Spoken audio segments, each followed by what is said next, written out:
আর ২ সপ্তাহ ইরান এবং আমেরিকা অভিযান চললে বাংলাদেশের অর্থনীতি একেবারে বন্ধ হয়ে যাবে।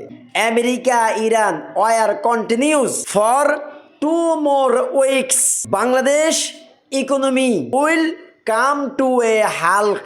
আরব কান্ট্রিগুলি ছাড়া বাংলাদেশ অচল। সৌদি আরব থেকে আমরা প্রধানত যে জিনিসগুলি বাংলাদেশে আমাদের আনা হয়, আমেরিকা থেকে আমাদের দেশে কি আনা হয়, ইরান থেকে বাংলাদেশ কি আমদানি করে। অভিযান যদি আর 2 সপ্তাহ চলে তাহলে বাংলাদেশে যে অভাব দেখা দিবে, এই অভাব কেটে ওঠা বর্তমান সরকারের পক্ষে কখনো সম্ভব নয়।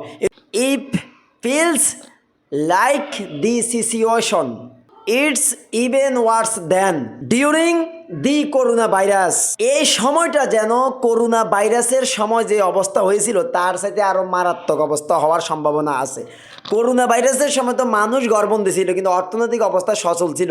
এখন অর্থনৈতিক অবস্থা একেবারে অসচল হওয়ার কারণ আছে। এখানে মূল বিষয় হলো আমেরিকার সাথে এবং ইরানের থেকে আমাদের যে ব্যবসাগুলি তার সাথে আরও জরুরি গুরুত্বপূর্ণ বাণিজ্য হলো রপ্তানি এবং আমদানি হলো আপনার সৌদি আরব সহ আরব কান্ট্রিগুলোর সাথে। আরব কান্ট্রিগুলি ছাড়া বাংলাদেশ অচল। বিশেষ করে তেল, আজকে তেলের কারণে আপনি দেখতে পাচ্ছেন যে পাম্পগুলিতে সিরিয়াল যে জ্বালানি মন্ত্রণালয় থেকে যে একটা নির্ধারিত চার্ট তৈরি করে দেওয়া হয়েছে কে কতটুকু তেল পাবে, এতে যে চরম ভোগান্তি। এবং এটা ক্রমেই যখন আর 2 সপ্তাহ পরে তেল ফুরিয়ে যাবে, যখন রিজার্ভ থাকবে না, তখন কিন্তু আপনি বাংলাদেশের রাস্তায় আর গাড়ি দেখবেন না। এখন আমি আপনাদেরকে শোনাবো যে আরবের কান্ট্রিগুলো থেকে, ইরান থেকে এবং আমেরিকা থেকে বাংলাদেশে কি রপ্তানি করা হয়, মানে আমরা তাদের থেকে কি আনি, এই জিনিসটা আমরা তাদের থেকে কি আমদানি করি, এই জিনিসটা আপনাদেরকে আমি এখন দেখাবো।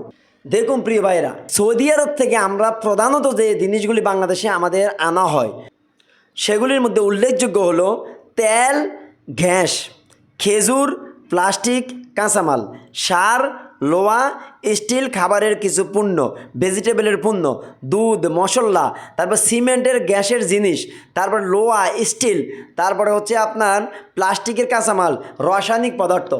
বলতে গেলে উল্লেখযোগ্য যে বিষয়গুলি সেগুলি আপনার আরবের কান্ট্রি থেকে বাংলাদেশে আসে। এখন এগুলি কিন্তু অলরেডি আসা যাওয়ার টোটাল বন্ধ, অর্থাৎ রপ্তানি আমদানি টোটাল বন্ধ হয়ে আছে।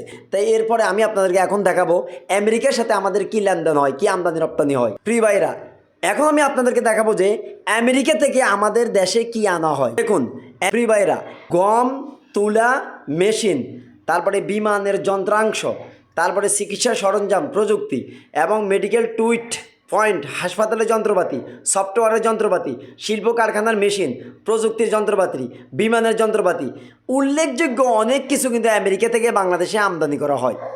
তাহলে আমেরিকা থেকে শুধু খাবারের বিষয় নয়, দেশ পরিচালনা করার জন্য যেমন গাড়ির যন্ত্রপাতি, তারপরে আপনার বিমানের যন্ত্রপাতি, তারপর বিভিন্ন শিল্প কারখানার মেশিন, এগুলো কিন্তু আমেরিকা থেকে আসে। এখন আমি আপনাদেরকে দেখাবো ইরান থেকে বাংলাদেশ কি আমদানি করে। ইরান থেকে বাংলাদেশের যে জিনিসগুলি আমরা আমদানি করি তার মধ্যে উল্লেখযোগ্য হলো কিছু ফলগুলোর নাম বলা লাগবে না, এগুলো সৌদি আরব থেকেও আসে।